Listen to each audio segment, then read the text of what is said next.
পিছত অহা বহুত নাগৰিক আমাৰ ৰাজ্যখনত আছে তেওঁলোকক যদি আজি নাগৰিকত্ব দি দিয়া যায় তেতিয়াহ'লে আমাৰ কাৰণে যথেষ্ট সমস্যাৰ সৃষ্টি হ'ব আমাৰ ভাষাও আজি সংখ্যালঘুত পৰিণত হ'ব আপোনালোকে নিশ্চয় জানে হোমেন বৰগোহাঁই স্পষ্টভাৱে কৈছিলে এই আইনখন বাধা দিব নোৱাৰিলে আমাৰ ভাষা বিপন্ন নীলমণি ফুকনে কৈছিল যে মোৰ আইন মুখৰ মাত কাঢ়ি নিব ওলাইছে এনেধৰণে সকলোৱে তাৰ বিৰোধিতা আমি যেতিয়া কৰিছো অগপ দলে পাৰ্লামেণ্টত বীৰেন বৈশ্যই বিৰাট তাৰ বিৰুদ্ধে বক্তৃতা দিলে শেষত তাৰ সপক্ষে ভোটটো দিলে ইয়াতে 3গৰাকী মন্ত্ৰী আছিলে তেতিয়া তেওঁলোক ওলাই আহিল পদত্যাগ কৰি পেলাই আমি ভাবিলো যে অগপৰ ভোটটো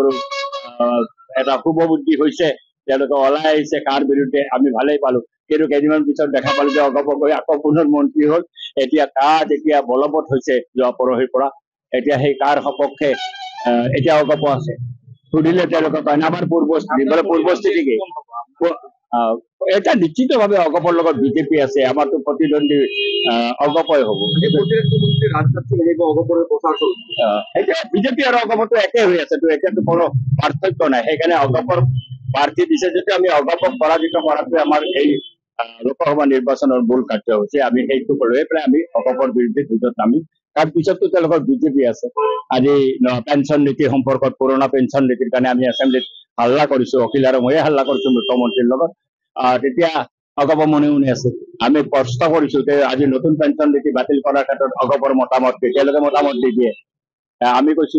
পুৰণি পেঞ্চন নীতি আহক নহলে 2,48,000 কৰ্মচাৰী বৰ্তমানৰ নতুন পেঞ্চন নীতিত তেওঁলোকৰ ভৱিষ্যত লৈ শংকিত হৈ আছে এনে এক মুহূৰ্তত অগপই এটা ভূমিকা ল'ব লাগিছিল নললে অসমৰ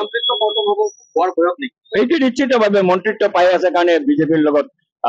লগ লগাতে আপোনালোকে ভাবি চাওক 2001 চনত য'ত 54 জন MLA আছিলে এটিপিৰ চৰকাৰ আছিলে বিজেপিক লগ লগাৰ পিছত অসমৰ মানুহেতো অগপক পৰিত্যাগ কৰিছে বিজেপি গেলি পেলাইছে পেলাই আজি মাত্ৰ 9 জন MLA আছে আৰু এনেকৈ চলি থাকিলে আগামী দিনত অগপৰ কোনো MLA হয়তো বিধানসভাত নাথাকিব এই ধৰণৰ পৰিস্থিতি হৈছে এতিয়া ফণীভূষণ চৌধুৰীয়ে বিৰাট বিৰোধিতা কৰিলে কান্দা কাটা কৰিলে প্ৰাৰ্থী নহওক তেতিয়া ওলাই পৰিল ষড়যন্ত্ৰটো কি যদি ফণীভূষণ চৌধুৰীক কেণ্ডিডেট দি পেলাই হাৰিলেও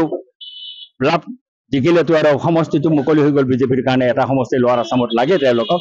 ৰঞ্জিত দাসৰ বাহিৰেতো লোৱাৰ আছামত কোনো মন্ত্ৰী নাই নলবাৰী পাৰ হৈ গ'লে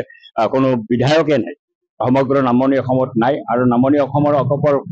গোটেই সাংগঠনিক ভেটিটো বঙাইগাঁৱৰ পৰাই ফণীভূষণ চৌধুৰীৰ কাৰণে চলি আছিলে আজি ফণীভূষণ চৌধুৰীক এতিয়া আমাৰ অসমীয়াত এটা কথা আছে এই ভাগীশ্বৰী গাছত উঠাই দে হয় আম খা নহ'লে কাম খা হাৰিলেও লাভ জিকিলেও লাভ আজি এই পৰ্যায়ত আনকি আপোনালোকে আচৰিত হ'ব অগপ দলৰ প্ৰাৰ্থী ঠিক কৰিছে হেমন্ত বিশ্ব শৰ্মাই আপোনালোকে জানে তেওঁলোকে প্ৰথমতে 5টা সিট খেলিম বুলি ক'লে পাছত 3টা সিট খেলিব 3টা সিট খেলিব কোনটো 3টা খেলিব বৰপেটা খেলিব কাজিৰঙা খেলিব তেজপুৰ খেলিব এখন হেমন্ত বিশ্ব শৰ্মাক ক'লে নোৱাৰা তহঁতে বৰপেটা খেল আৰু ধুবুৰী খেলাৰ কিবা মানে আছে নেকি অগপৰটো একোই নাই ধুবুৰীত গৌহাৰা দিবই আগতেও দিছে তেওঁ অগপক জাপি দিছে ধুবুৰী কাৰ্যত এটা সমষ্টি দিলে 3টাৰ ঠাইত বৰপেটা ফণীভূষণ চৌধুৰী কেণ্ডিডেট নহয় হুলস্থুল হেমন্ত বিশ্ব শৰ্মাই মাতি নি পেলাই কৈছে বোলে উঠিব লাগিব ধমক মাৰি দিছে নহ'লে নহ'ব আৰু সুৰ কৰি এতিয়া ফণীভূষণ চৌধুৰী কেণ্ডিডেট হৈছে তেওঁলোকৰ কেণ্ডিডেট ঠিক কৰিছে হেমন্ত বিশ্ব শৰ্মাই মই সেইকাৰণে কৈছো যে অগপৰ দলটোৰ আজিকালি সভাপতি হৈছে হেমন্ত বিশ্ব শৰ্মা আৰু অতুল বৰা আৰু কেশৱ মহন্ত হৈছে ৱৰ্কিং প্ৰেচিডেণ্ট